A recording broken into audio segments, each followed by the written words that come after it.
What happened in Northern California is what started this whole thing, and it's a much bleaker scenario up there this morning where more bodies have been found. Let's get it over to Will Carr, who's once again live in Paradise. Hello, Will.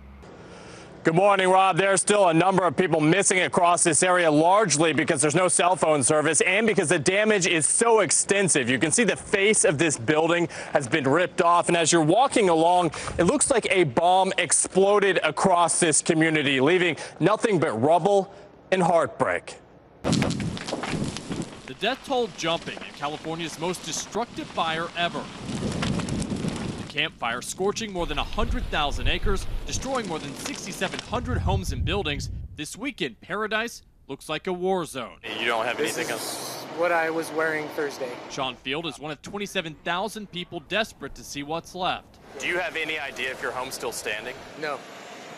Not at all. I just asked the PG&E guy if I could pay him to take a picture. The images are ghastly. Homes turned to rubble, cars charred for miles, empty gurneys snaking outside the local hospital. This is what's left of the cardiology unit. You can see twisted steel and debris. There's really not much left. A nurse at the hospital, lucky to be alive, recalling the moments when she narrowly escaped. I couldn't stay there. The fire was right on me. My pants were catching on fire, and I thought I was going to die right there. I banged on the door, and 2 firefighters jumped out, extinguished me, put me in the fire engine, put a fire blanket over me, and out of nowhere, a dozer came through and saved our lives and cleared a path. Exhausted firefighters lining the roads before heading back up to the front lines. Law enforcement and Good Samaritans working around the clock to help the countless animals, smoke-covered and starving, roaming the streets. As fast as this fire hit, there was no time for people to get their animals out, and people don't want to leave without their animals. For some, a ray of hope through the dense smoke, a community pulling together as volunteers hand out supplies to residents impacted by the fires. And in another community, a son receives good news about his mother who hadn't been seen. I'm looking for my mom, Barb Allen. I'm hoping she's listening to call her son, her daughter. If anybody's seen her, flyers are all over the place. Where?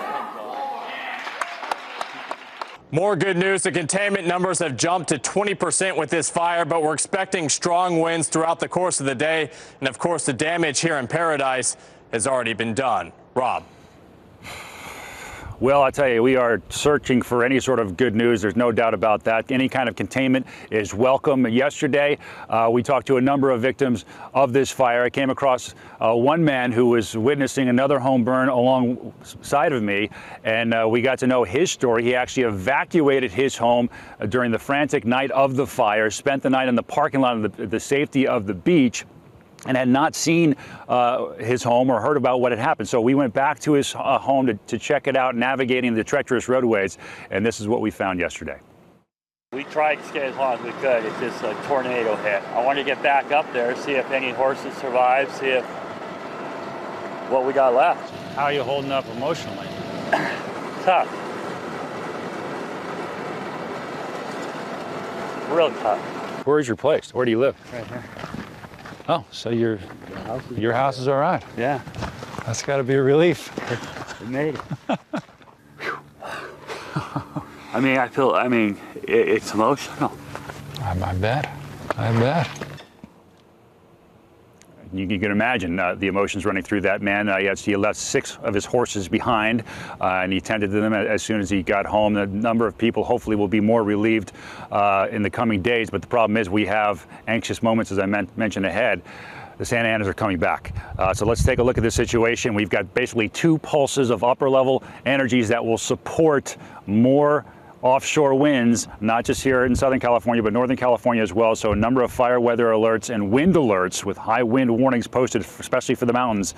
And obviously air quality is certainly bad. So we're not just critical, we are extremely critical with winds gusting to 60 plus miles per hour and single digit relative humidity. And gusts that will be easily over 20, 30, 40 miles an hour, not just today, but it looks like tomorrow as well. So the weather situation not improving anytime soon. Much more on this throughout the program, guys. Back over to you. Rob, we really appreciate you and your team bringing this story to us this morning. And as you say, the weather conditions increasingly treacherous. We'll stay on this story throughout the show this morning.